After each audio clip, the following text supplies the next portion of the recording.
Hi friends, welcome to ST vlogs Tamil. ஊரை சுற்றி பார்க்கலாம் வாங்க. நிகழ்ச்சியில் நாம் பார்க்க இருக்கக்கூடிய ஊர் என்ன ஊருன்னு பார்த்தீங்கன்னா புதுக்கோட்டை மாவட்டம் பொன்னமராவதி பேரூராட்சி. இந்த ஊரின் சிறப்பு வந்து நம்ம பார்க்கலாம் வாங்க.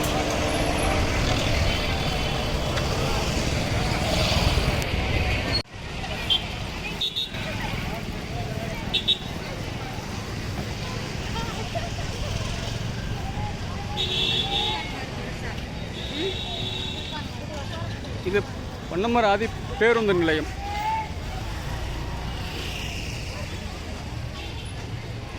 ஃப்ரெண்ட்ஸ், இந்த பொன்னமராவதின்ற பேர் எப்படி வந்துச்சுன்னா, இந்த ஊருக்கு இந்த சோழருடைய காலத்தில் பார்த்திங்கன்னா அந்தந்த ஏரியாவிலும் சிறு குறு மன்னர்கள் வந்து வாழ்ந்து வந்தார்கள். அதே போல் இந்த ஊரை வந்து உருவாக்கப்பட்டது பார்த்திங்கன்னா பொன்னன் அமரன் இரு மன்னர்கள் இந்த ஊரை வந்து வாழ்ந்து வந்தார்கள். இந்த ஊரை உருவாக்குனது அவர்கள் தான். கிட்டத்தட்ட சுற்று வட்டாரம் பார்த்திங்கன்னா 200 கிராமங்கள் இருக்கும். நான் கம்மியாக சொல்கிறேன், அதிகமாக இருக்கும். அதுக்கெல்லாம் சென்ட்ரல் பிளேஸ் பார்த்திங்கன்னா இந்த ஊர் தான்.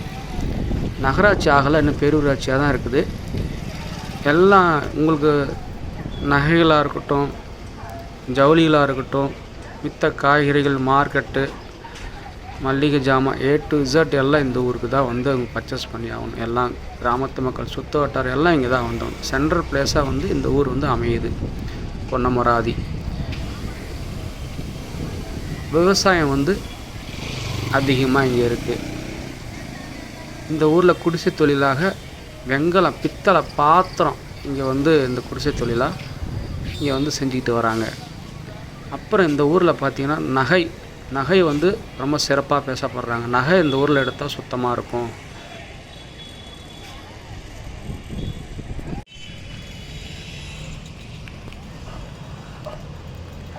இந்த குளம் பார்த்திங்கன்னா பழமை வாய்ந்த குளம். மன்னருடைய காலத்தில் தோண்டிய குளம். இந்த குளம் ஊரணிம்பாங்க. இந்த ஏரியாவில் வந்து ஊரணி. நம்ம ஏரியாவில் பார்த்திங்கன்னா குளம்னு சொல்லுவோம், ஊரணிம்பாங்க இங்கே இந்த ஏரியாவில். இதுதான் உங்களுக்கு வந்து பொன்னமராவதியோடைய ஃபஸ்ட்டு. இந்த குளத்துலேருந்து நான் ஆரம்பிக்கிறேன். ஒன்றா இந்த ஏரியாவை பற்றி நான் சொல்கிறேன். என்னால் முடிஞ்ச வரைக்கும் இந்த ஊரின் சிறப்பு சொல்கிறேன். பார்த்திங்கன்னா ஓரளவுக்கு கவர் பண்ணியிருக்கேன். இந்த ஊரில் முக்கியமான இது என்னென்னு சொல்லிட்டு கவர் பண்ணியிருக்கேன். பஸ் ஸ்டாண்ட்லேருந்து வெளியே வந்தீங்கன்னா, பேருந்து நிலையத்திலேருந்து இடதுபுறம் வந்தீங்கன்னா இது மதுரை, பிள்ளையார்பேட்டு, திருப்பத்தூர் போகிற ரோடு. இந்த ரோடு இந்த பைக் வருதில்ல, இந்த ரோடு. இது மீனாட்சி ரோடு வெஜிடேரியன் ஹோட்டல். நல்லாயிருக்கும், ஓரளவுக்கு நல்லாயிருக்கும். நீங்கள் வந்தீங்கன்னா ட்ரை பண்ணி பாருங்கள். நான் சாப்பிட்ருக்கேன், நல்லாயிருக்கும். இது கொஞ்சம் கிடைக்குது. இது இப்போ நம்ம பேருலேருந்து இடதுபுறத்தில் இருக்கும். இப்போ நம்ம நேராக போகிறது பார்த்திங்கன்னா புதுக்கோட்டை ரோடு. அந்த பேருந்து நிலையத்திலிருந்து வலதுபுறம் புதுக்கோட்டை ரோடு. இந்த டிப்பர் ராலி போடுவீங்களா, அதுக்கு புதுக்கோட்டை ரோடு. ஃபுல் பஜார் ஸ்ட்ரீட், ஃபுல் கடைங்க இந்த லைனில் தான் இருக்குது, இந்த ரோட்டில் தான் இருக்குது. ஆக்சுவலாக இப்போ நான் அங்கே போகிறதில்ல. இப்போ நம்ம காய்கறி மார்க்கெட்டுக்கு போக போகிறோம். அது பார்த்துட்டு அப்புறம் நம்ம இந்த ஷாப்பிங் பண்ணுறதுக்கான என்னென்ன கடைகள் இருக்குது, என்ன பஜார் இருக்குது அப்படின்னு சொல்லிட்டு நான் இந்த பக்கம் வரப்போம். இப்போ போகிறது பார்த்திங்கன்னா நம்ம காய்கறி மார்க்கெட்டு. அங்கே ஒன்றா பார்க்கலாம். இந்த ஏரியாவில் என்னென்ன சிறப்பு இருக்குன்னு சொல்லி பார்க்கலாம். ஆக்சுவலாக மதிய நேரத்தில் வந்தேன், சரியான வெயில். பஜாருக்கு இந்த காய்கறி வாங்குறவங்களாம் காலையிலே வந்துட்டு போயிருப்பாங்க. செம்ம கூட்டமாக இருக்கும் இங்கே. நான் காலை டைமும் வந்திருக்கேன். காலை டைம் என்னால் வர முடியல, டைமில் ஷூட் பண்ணுறதுக்கு அதெல்லாம் வந்திருக்கேன். மதியம் டைம் சரியான வெயில். சரி, எப்படியாவது எடுத்தாகணும், டைம் கிடைக்குதானே எடுக்க முடியும். சரி, எப்படியும் எடுத்தாகணும்னு சொல்லிட்டு எடுக்கிறேன். பாருங்கள், பார்த்தீங்கன்னா லைக், ஷேர் பண்ணுங்கள், சப்ஸ்கிரைப் பண்ணுங்கள் மறக்காமல். என்னடா நடுவில் சொல்கிறேன்னு நினைக்காதீங்க. இதுதான் நான் சேனல் ஓப்பன் பண்ணியிருக்கேன். ஏதாவது செஞ்சு மக்களுக்கு காமிக்கணும், பயனுள்ளதாக இருக்கணும்னு சொல்லிட்டு காமிக்கிறேன். பாருங்கள், இது காய்கறி மார்க்கெட்டு. இது வந்து இந்த பாய் பார்த்திங்கன்னா இந்த மட்டை, பனை மட்டை, அதில் வந்து நியூஸ் பாய் மட்டும் இல்லை, கூட கைவினைப் பொருட்கள்லாம்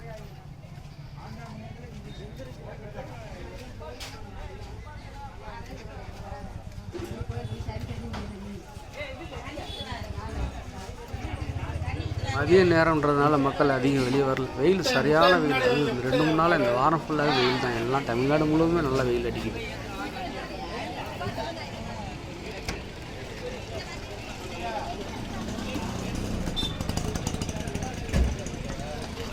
இது ஃபுல்லாக காய்கறி மார்க்கெட் தான். ஒவ்வொரு ஸ்ட்ரீட் உள்ள நடுவில் பார்த்தீங்கன்னா குறுக்கு சந்துன்ற மாரி ஒவ்வொரு குறுக்கு சந்தாக போயிட்டுருக்கு. மெயின் ரோடு இது, காய்கறி மார்க்கெட்டில் மெயின் ரோடு இது. பார்த்திங்கன்னா ஒவ்வொரு சந்து நடுவில் இருக்குது. ஒவ்வொரு சந்துலேயும் உள்ளே வந்து குறுக்க வந்து கடைகள் நிறையா இருக்குது. நிஜாம் ஸ்டோர் லைனாக போயிட்டுருக்கோம். நல்லா பெரிய பஜாருங்க, காய்கறி மார்க்கெட், நல்லா பெரிய மார்க்கெட்டு. காலையில் பார்க்கணும், செம்ம ரஷ்ஷாக இருக்கும் இந்த ஏரியா. இப்போ நம்ம வெளியே வந்துட்டோம். ஃபஸ்ட்டில் காமிச்சோம் பார்த்தீங்களா, மெயின் ரோடு.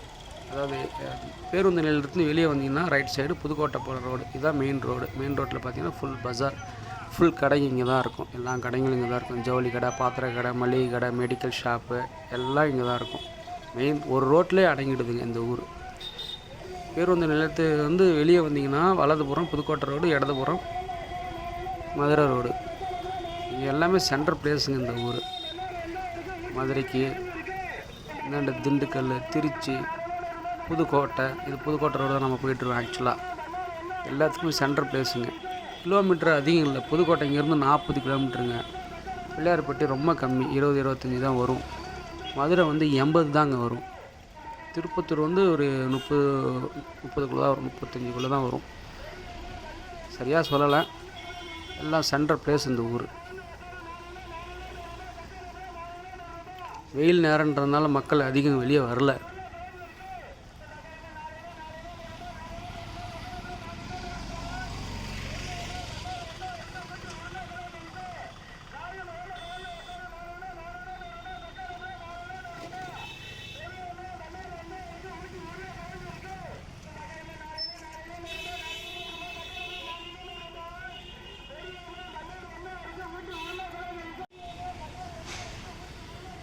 இது உடுப்பி ஹோட்டல்.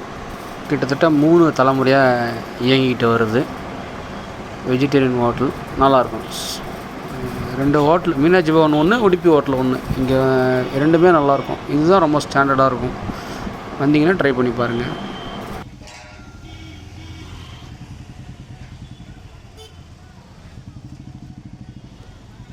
இந்த லைன் ஃபுல்லாக பார்த்தீங்கன்னா நகை கடை இருக்குது.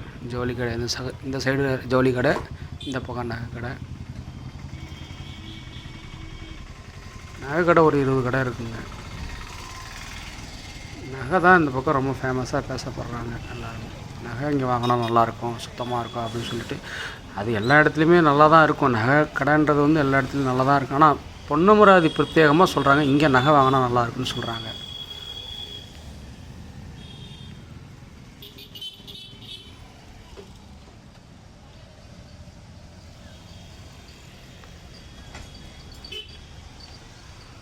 இது ஆதி காலத்து ஜவுளி மாளிகை. பிரத்யேகமாக பட்டு துணிக்கடை பார்த்திங்கன்னா அது தனியாக இருக்குது. இது வந்து ஜவுளி மல்டி எல்லாமே இருக்கும் இங்கே. இது கிட்டத்தட்ட இந்த நிறுவனம் பார்த்திங்கன்னா 90 ஆண்டுகளாக இருக்குது. ஆமாம், ஜவுளி கடை இங்கே இருக்குது. புதுக்கோட்டையிலும் இருக்குதுங்க ஜவுளி கடை. இங்கே வந்து பொன்னமராவதி தான் ஃபஸ்ட்டு. சூப்பர் மார்க்கெட் டிபார்ட்மெண்ட் ஸ்டோராக தனியாக வச்சுருக்காங்க, காமிக்கிறேன் பாருங்கள். இது வந்து ஜவுளி கடை. அப்புறமேரி பட்டு துணி கடை, அது பிரத்யேகமாக தனியாக வச்சுருக்காங்க.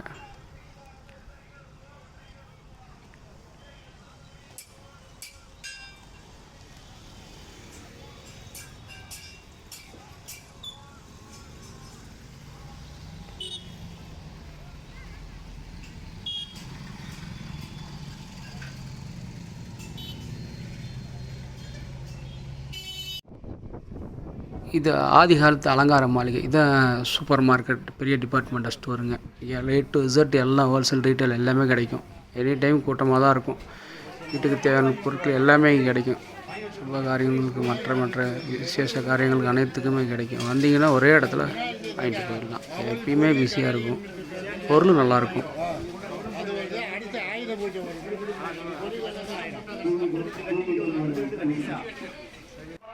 பொன்னமராவதியில் பார்த்தீங்கன்னா கோயில் குளம் வந்து அதிகமாக இருக்கும். இங்கே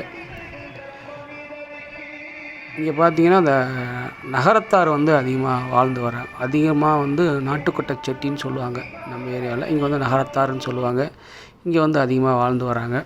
அந்த கம்யூனிட்டி பார்த்திங்கன்னா அந்த கேஸ்ட்டு பார்த்திங்கன்னா குறைஞ்சது ஒரு 50% 60% இருப்பாங்க. அவங்க இருப்பாங்க.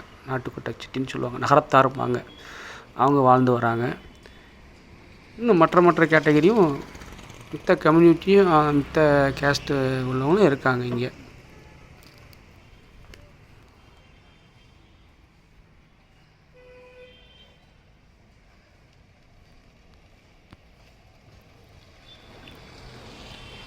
இந்த வீடு பார்த்திங்கன்னா குறைஞ்சது ஒரு 100 வருஷம் இருக்கும்.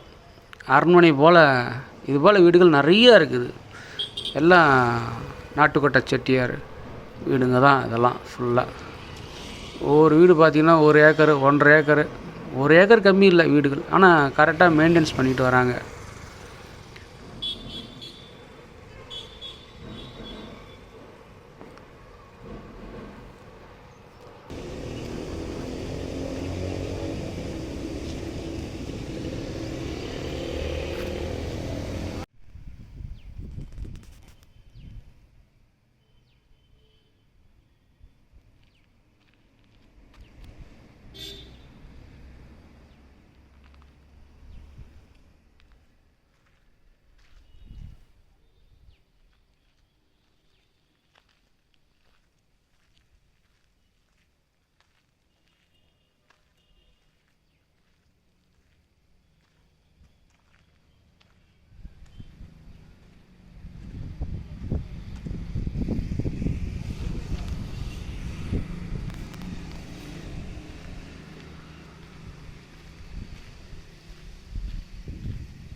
இந்த வீடெல்லாம் பார்த்திங்கன்னா அந்த பீம் காங்கிரீட் கம்பி போட்டு கட்டுறோம் பார்த்திங்களா, பீம் வச்சு அந்தமாரி காங்கிரீட் கம்பிலாம் கிடையாது. அந்த காலத்தில் கட்டின வீடு எப்படி இருக்குது பாருங்கள். 2 மாடி 3 மாடி எல்லாமே தூணு. அது பார்த்திங்கன்னா அந்த தேக்கு கட்டை பயன்படுத்தியிருப்பாங்க. பீமுக்கு இரும்பு பயன்படுத்தியிருப்பாங்க. ஆனால் கம்பிலாம் வச்சு கட்டலை. எல்லாம் எந்த காலத்து வீடு பாருங்கள் இன்னும் இருக்குது. இப்போ கட்டுற வீடெல்லாம் 4-5 வருஷத்துலேயே அங்கேயும் கிராக்கு வீரல் எல்லாம் விட்டுடுது. எல்லாம் அப்படியே நிற்கிது பாருங்கள். எவ்வளோ மெயின்டைன் பண்ணி வச்சுருக்காங்க பாருங்கள். இதெல்லாம் குறைஞ்சது 100 வருஷத்து வீடுங்க, குறைஞ்சது.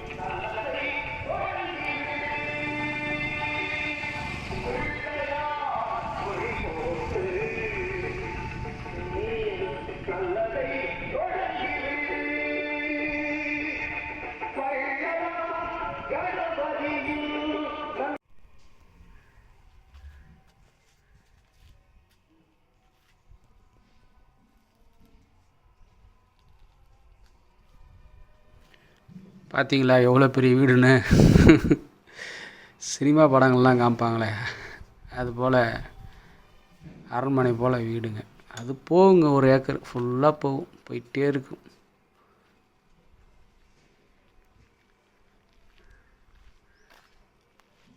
இந்த தெருவில் பார்த்தீங்கன்னா ஒவ்வொரு வீடும் ஒவ்வொரு ஏக்கர்.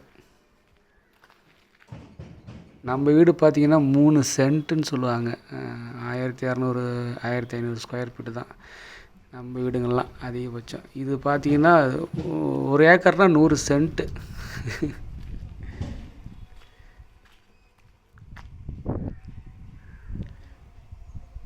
ஒவ்வொரு காம்பவுண்டு சுவர் பார்த்திங்கன்னா சென்ட்ரல் ஜெயில் மாரி அவ்வளோ பெரிய காம்பவுண்டு சுவர்லாம் இருக்கும்.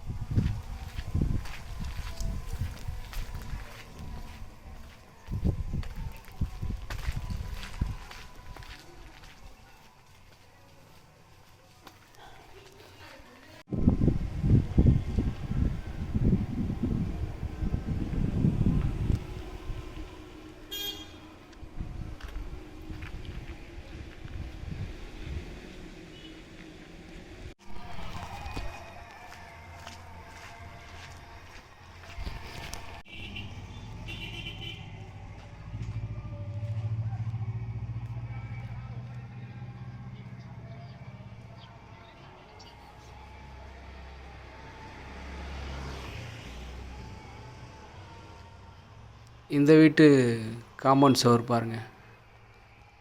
இப்போ ஏறினாலே முடியாது, இப்போ ஏற நினச்சா கூட முடியாது. அப்போ அந்த காலத்தில் எவ்வளோ உயரமாக இருந்திருக்கும் பாருங்கள். இப்போயே உயரமாக இருக்குன்னா இந்த தார் ரோடெலாம் அந்த காலத்தில் இல்லை, மண் ரோடு தான் இருந்திருக்கும். இப்போயே இவ்வளோ உயரத்துக்கு கட்டி வச்சுருக்காங்கன்னா அப்போ அந்த காலத்தில் எவ்வளோ உயரம் இருந்திருக்கு பார்த்துக்கோங்க. இந்த வீடு எனக்கு ரொம்ப பிடிக்கும். கலர்ஸ் இப்போ பண்ணியிருக்காங்க, அப்டேட் பண்ணியிருக்காங்க. பழைய வீடு தான், கலர்ஸ் சூப்பராக இருக்கும், அருமையாக இருக்கும் கலர்ஸ்.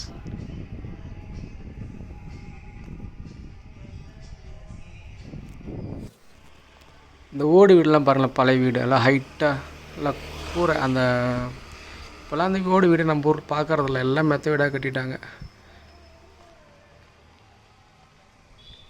அந்த வீடு பெரிய வீடு பாருங்களேன், ஃபஸ்ட்டு மாடின்னு நினைக்கிறேன். கீழே வந்து மாடி, மேலே வந்து வீடு கட்டி மேலே ஓடு போட்டிருக்காங்க கூரையில், நல்லா கோபுரம் மாரி இருக்குது.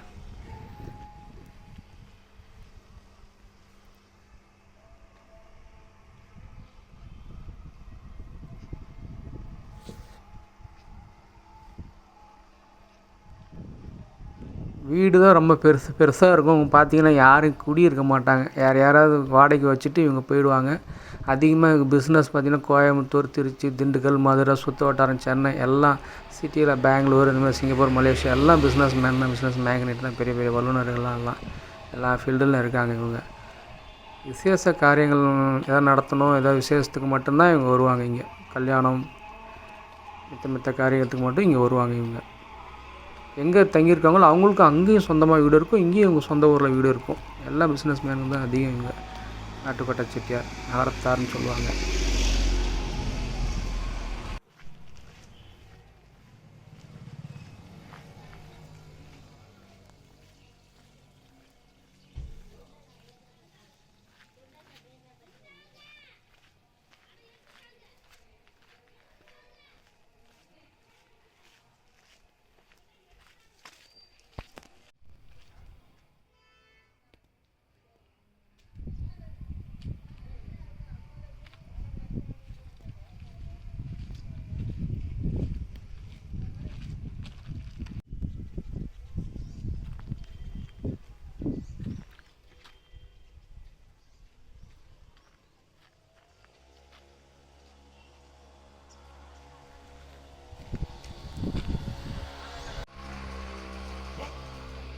அதே போல் பொன்னமராவதியில் அதிகமாக இஸ்லாமியர்களும் இருக்காங்க. இங்கே மார்க்கெட்டில் நான் பார்க்குறேன், மாமா மச்சான் போல் பேசிக்கிறாங்க. அவர் இந்து சகோதரர், முஸ்லீம் சகோதரர் போலே இல்லை, சொந்தக்காரங்க பேசிக்கிற மாரி பேசிக்கிறாங்க. இங்கே அதிகமாக ஆச்சி, அப்புச்சின்றது தான் வார்த்தைகள் பயன்படுத்துகிறாங்க. நம்ம ஊரில் பெரியவங்களை வந்து ஐயா அப்படின்னு சொல்கிறோம்ல, அதே போல் இங்கே ஆச்சி, அப்புச்சின்றாங்க, மாமா மச்சான் போல் பேசிக்கிறாங்க. அந்யூன்யமாக இருக்காங்க இங்கே.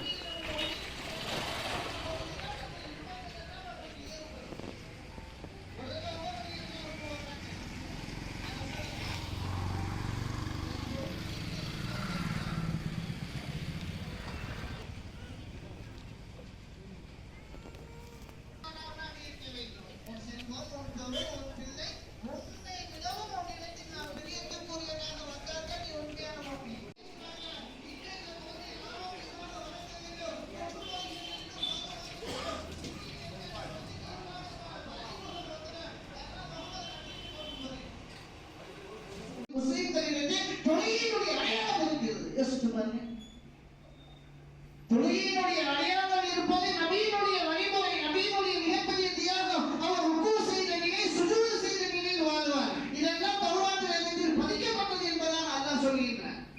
இந்த நபியினுடைய சுன்னத் நம்மகிட்ட எங்க இருக்கு? குறிப்பிட்ட பேருக்கு தான் தொழுகை கடமை. ஜும்மாவானா பள்ளியாசல் நிரம்பிடும், அன்னைக்கு தான் கடமை என்பதாக நாம் நினைத்துக் கொண்டிருக்கின்றோம். கடைவீதிகளில் உட்கார்ந்து கொண்டு பாம்புடைய சத்தங்கள் கேட்கப்பட்டு மனம் வரவில்லை. ஃப்ரெண்ட்ஸ், இந்த ஊரை சுற்றி வாங்க பார்க்கலாம் நிகழ்ச்சிகள். பொன்னமராவதி பற்றி அந்த சிறப்பை பற்றியும் நான் சொல்லியிருக்கேன். எப்படி இருக்குன்னு சொல்லுங்கள், கமெண்ட் பண்ணுங்கள், மறக்காமல் லைக் பண்ணுங்கள், ஷேர் பண்ணுங்கள், சப்ஸ்கிரைப் பண்ணுங்கள். முக்கியமாக உங்கள் ஃப்ரெண்டுக்கு அதிகமாக ஷேர் பண்ணுங்கள். உங்கள் ஆதரவு எப்பயும் வேணும். SQ Vlogs தமிழ். Bye, thank you.